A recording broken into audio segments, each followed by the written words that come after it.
Hi there.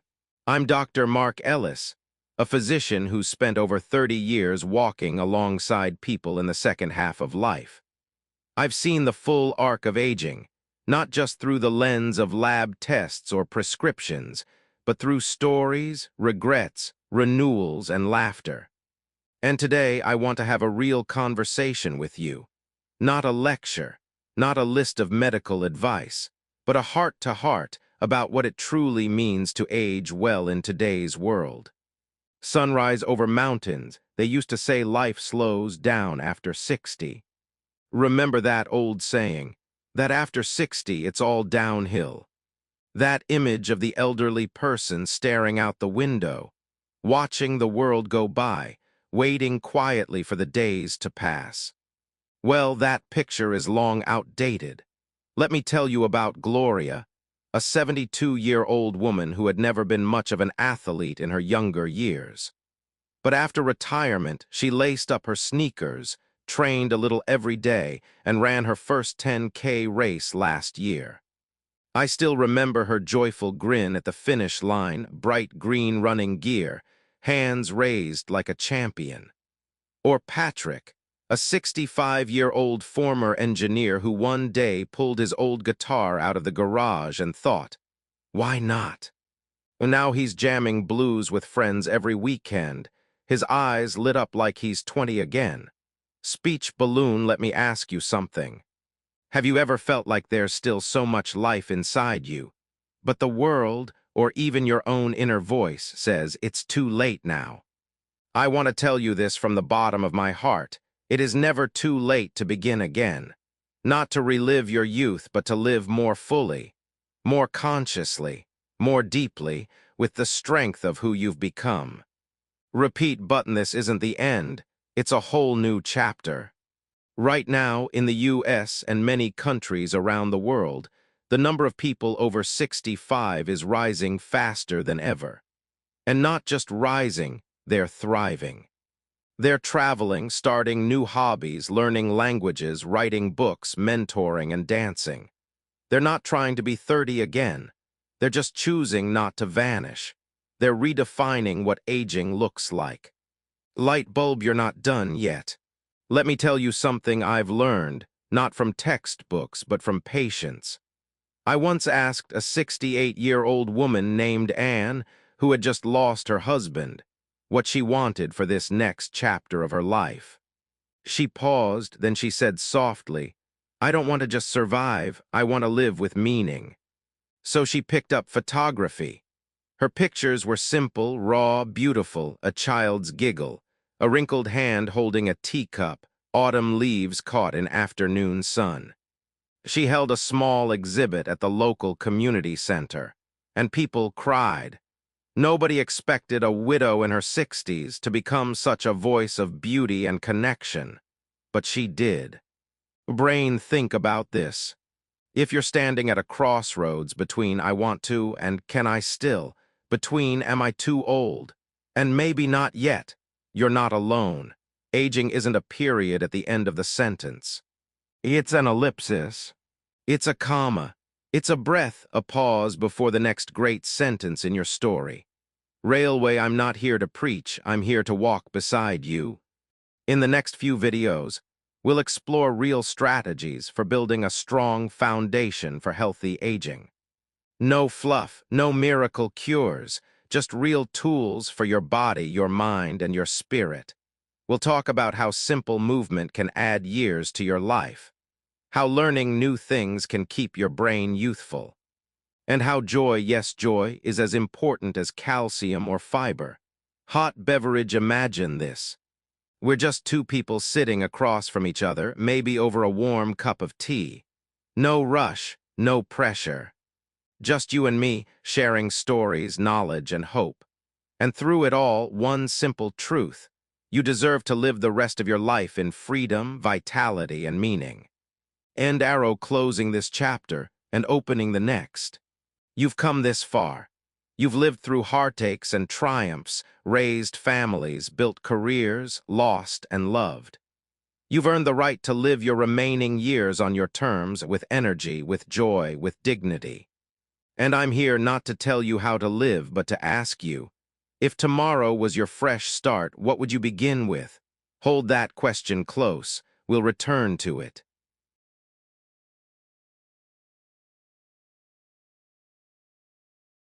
Welcome back. If part one was an invitation to see aging through a new lens, this next part is where we roll up our sleeves and take the first real step. Not a sprint, not a leap, just one grounded, steady stride toward a stronger, healthier foundation for your life after 60. Let me ask you a question I've asked hundreds of patients over the years. What's the one thing you think matters most for staying healthy as you age? People say all kinds of things: vitamins, diet, sleep, laughter, grandchildren. All good answers. But after 30 years as a doctor, after sitting beside hospital beds, after cheering people on as they danced at their 80th birthday parties, I'll tell you this. Healthy aging stands on three essential pillars: physical activity, mental stimulation, emotional well-being. Miss one and the foundation starts to wobble. Female pillar 1. Move your body because muscle is your longevity currency. Here's something most people don't realize. We start losing muscle mass as early as age 30. And by the time we hit 60, we're losing it at a rate of 1–2% every year, unless we actively work to keep it. That means the legs that once climbed stairs with ease now wobble after 3 steps. The arms that once carried groceries now hesitate with a half-full bag. I call muscle your longevity currency, because it's not just about looking fit. It's about staying independent. Old man, a story that stuck with me. One of my patients, Harold, was 74 when he slipped in the bathroom while drying off after a shower. No broken bones, thank God, but he was so shaken he stopped going out alone. This was a man who once rode motorcycles, took his wife camping, fixed every door hinge in the house. Now he was afraid to walk across his living room. So we started small, sit-to-stand exercises from a sturdy chair. 5 reps, then 10, then 15. 2 months later, he walked into my office holding a carton of milk and a dozen eggs, smiling. "I went to the store by myself, Doc," he said. "Didn't need anyone. I feel like I've come back." That's the power of rebuilding strength, not to impress others, but to reclaim your freedom. Brain what science tells us. According to Harvard and the Mayo Clinic, just 150 minutes of moderate physical activity per week, that's about 20 minutes a day, can reduce your risk of early death by 30% or more. You don't need to join a gym. You don't need fancy sneakers. You just need movement every single day. White heavy check mark how to start. Take a morning stretch before your tea or coffee. Walk around the block after lunch, even just once. Practice standing up from a chair without using your hands. If you can, join a gentle Tai Chi or yoga group for older adults. This isn't about becoming an athlete. It's about being able to stand, walk, and live on your own terms. Think of it like brushing your teeth. You don't wait until they fall out to start taking care of them, right?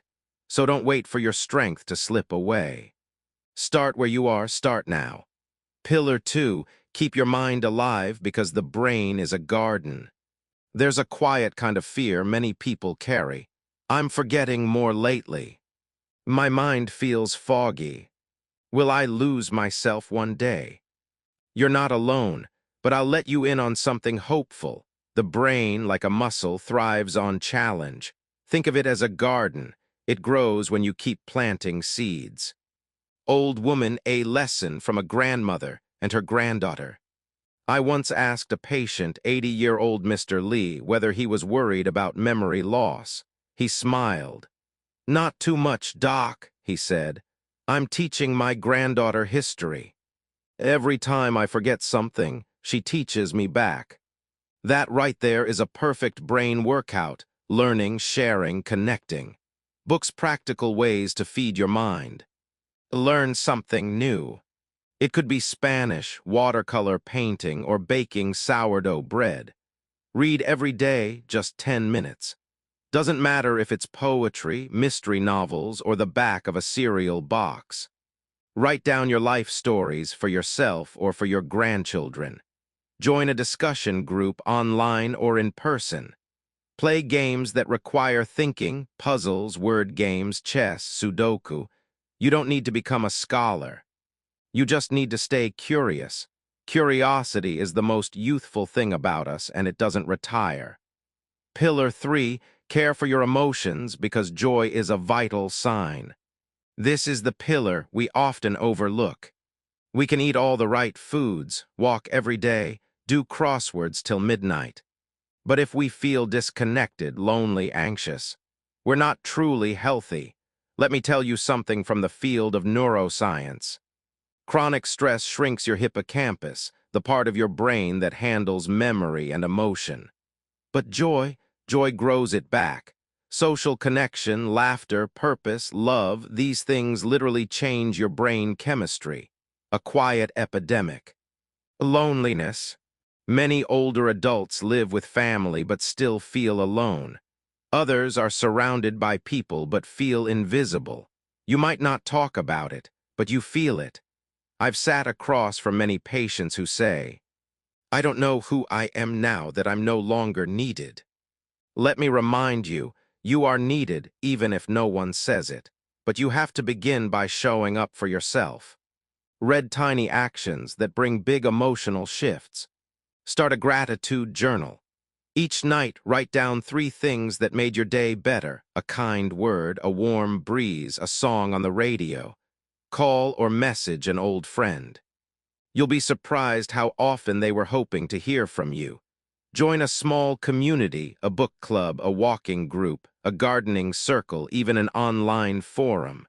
Smile at a stranger. Ask a cashier how their day is.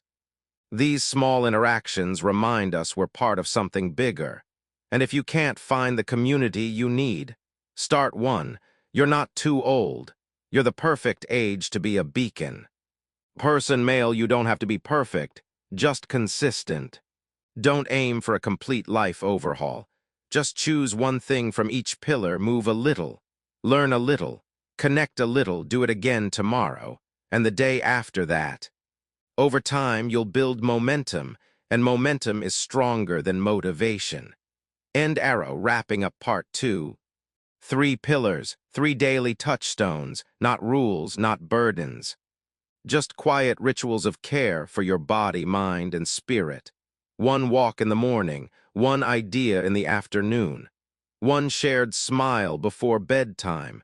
These tiny acts, they become your foundation. And they hold you up through whatever life brings next.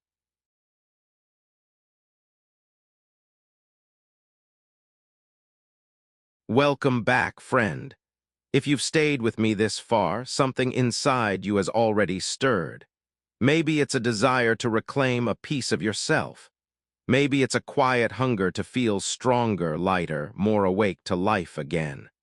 But here's something I've learned from my years as both a doctor and a human being. Knowing isn't enough. Doing is what changes your life. And between knowing and doing, there's often a big gap. It's filled with hesitation, creaky joints, old habits, fear of failure, or sometimes just the thought, maybe I'll start tomorrow. So today, I won't give you more theory.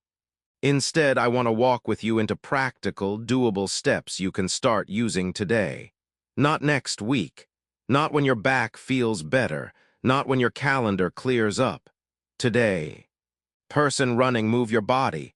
Gently, daily, purposefully. Let's start with physical movement. And no, I'm not asking you to sign up for CrossFit or run a marathon.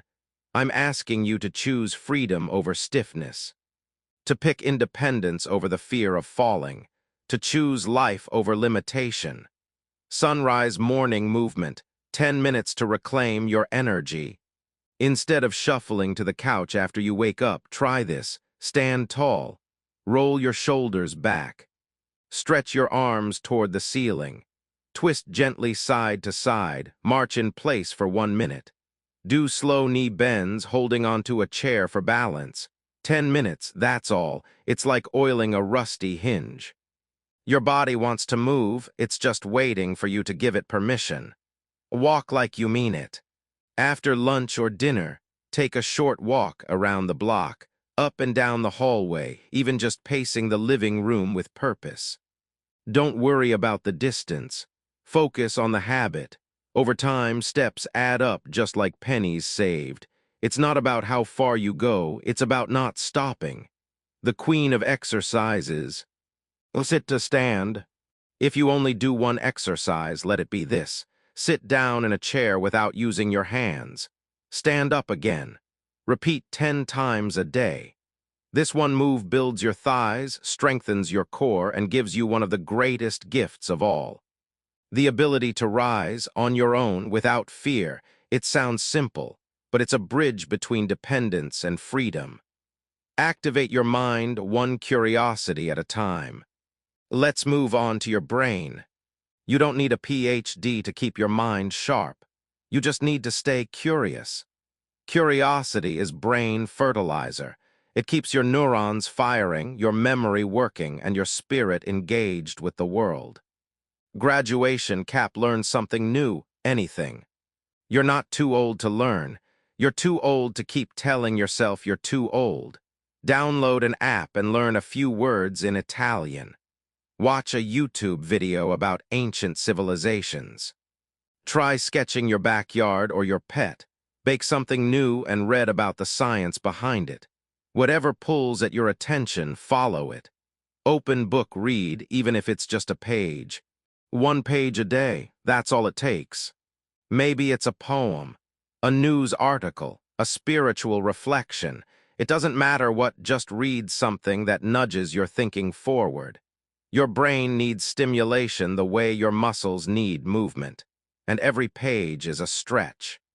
Writing right to remember, right to heal. Start a journal, not a fancy one, just a notebook where you write short entries.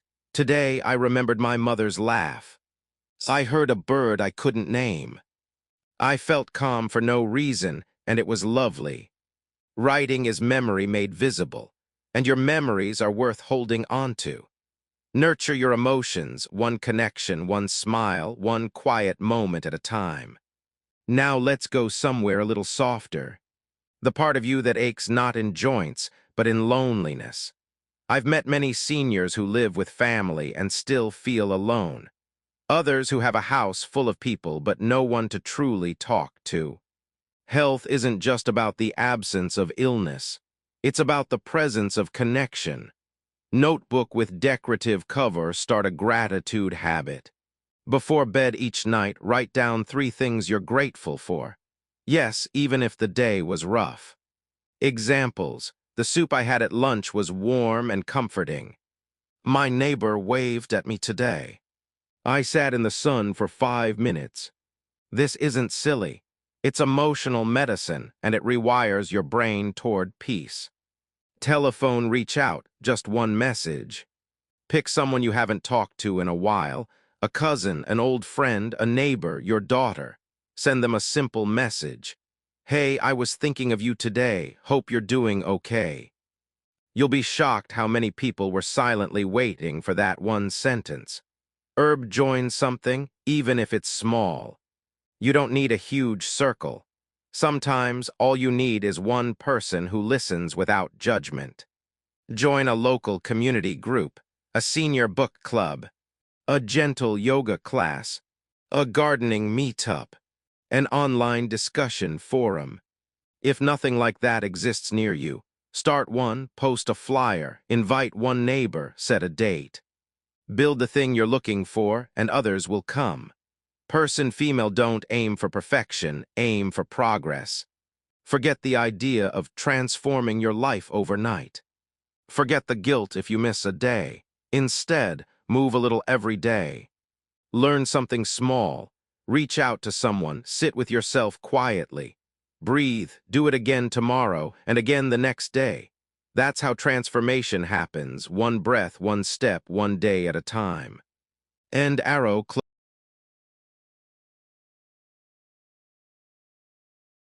Welcome back, my friend. Up to now, we've talked about movement, brain health, and emotional connection, the practical, physical pieces of healthy aging. But today, we're going deeper. We're stepping into the space between your ears and behind your eyes, that quiet space where your thoughts live.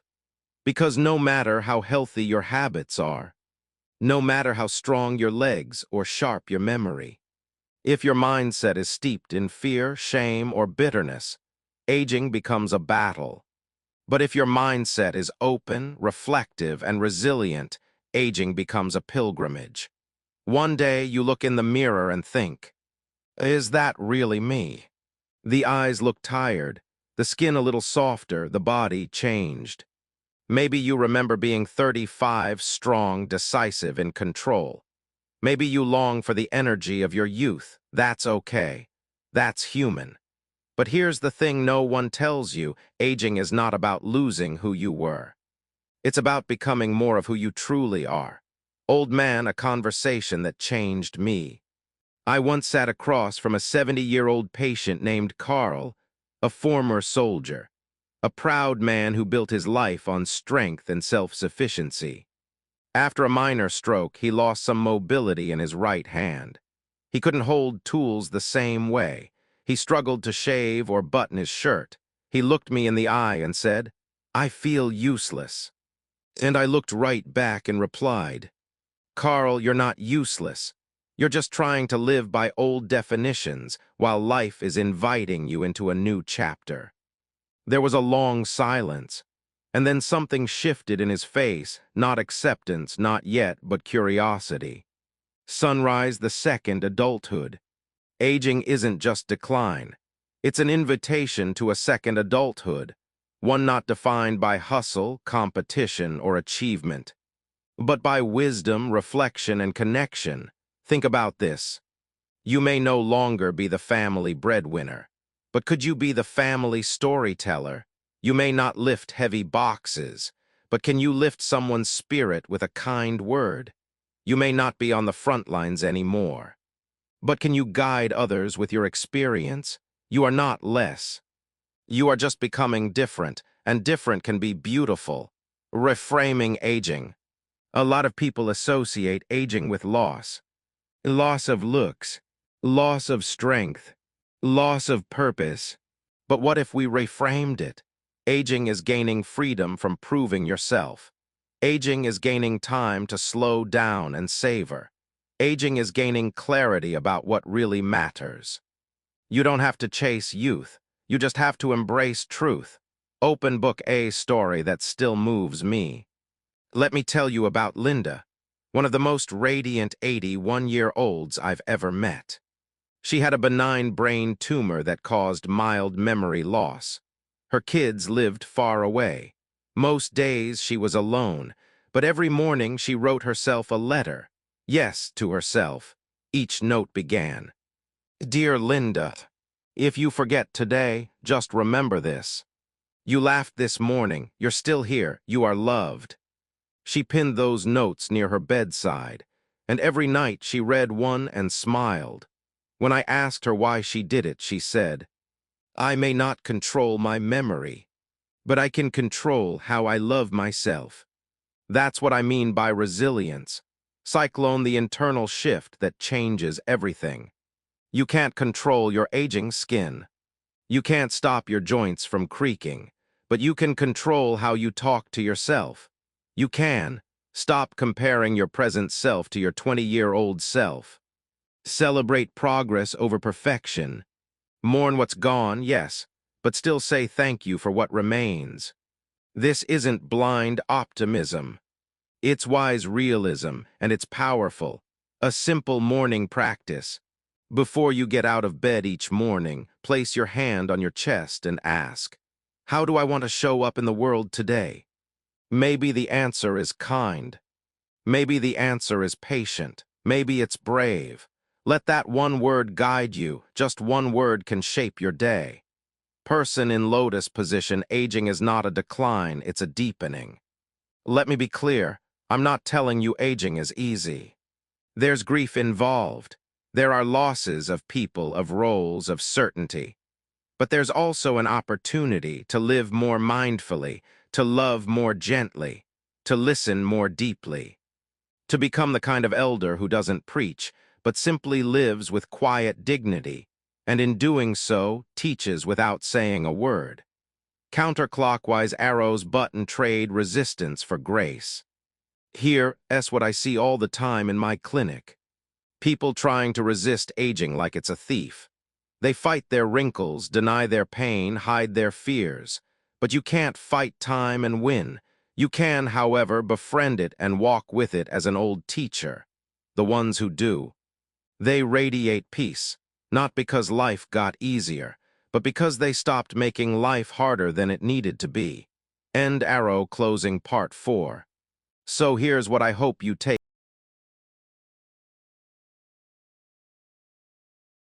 Welcome back. If you've made it to this final part of our journey together, then I want you to pause for a moment and acknowledge something simple and powerful. You're still here, still curious, still learning, still open to what this stage of life has to offer. And to me, that means everything. Today, we're talking about what happens after we build that strong foundation.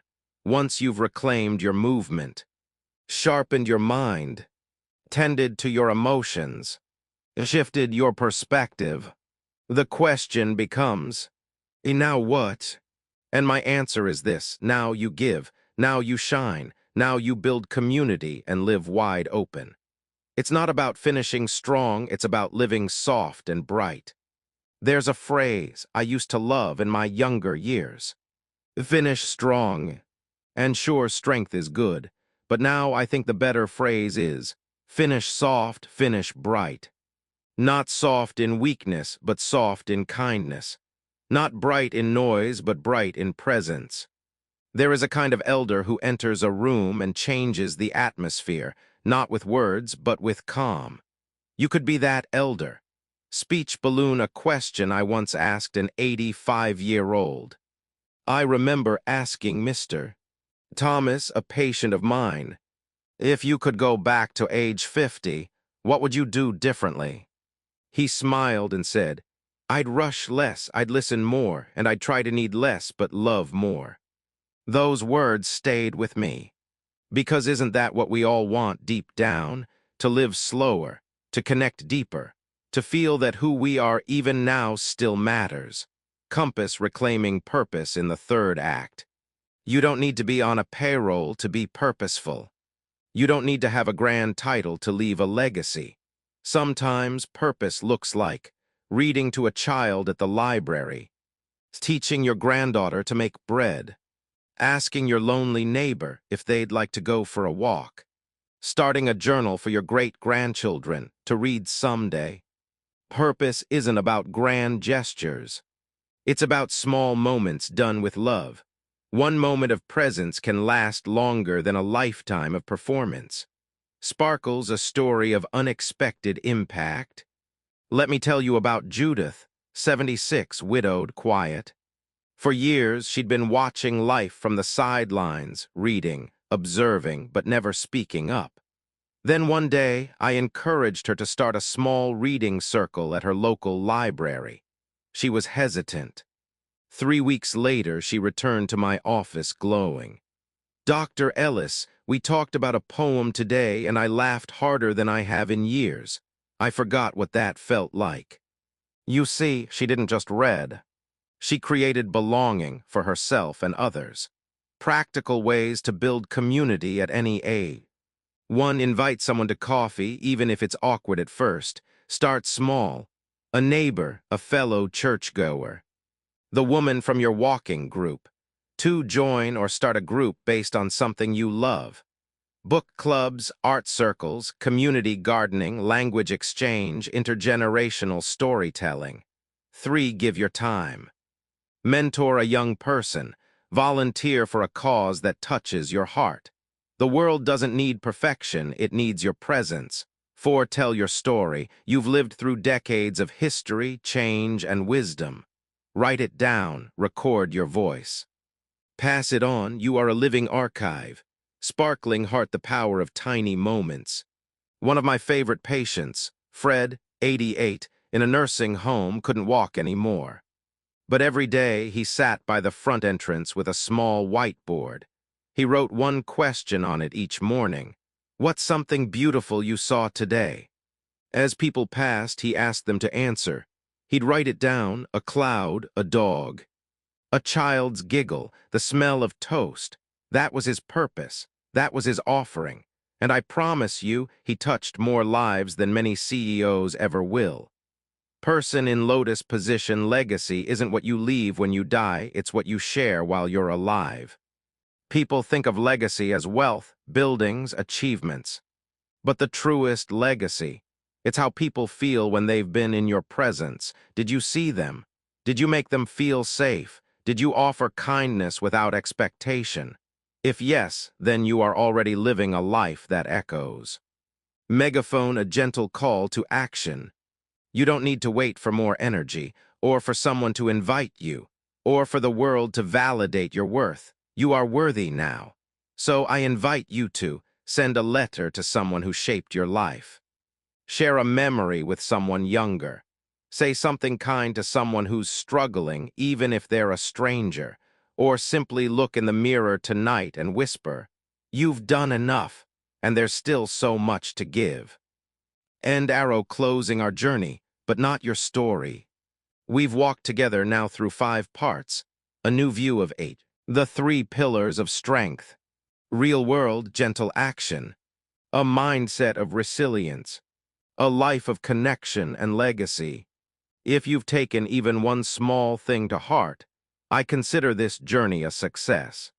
But remember, you don't need a program to keep growing. You just need a willingness to stay awake to your life. Glowing star, my final words to you. You are not invisible. You are not broken. You are not too late. You are light. You are still becoming, and the world still needs your presence more than you know. If no one told you this today, let me be the one. You matter, you are loved, and you're not done yet. Let's keep walking together. Dr. Mark Ellis,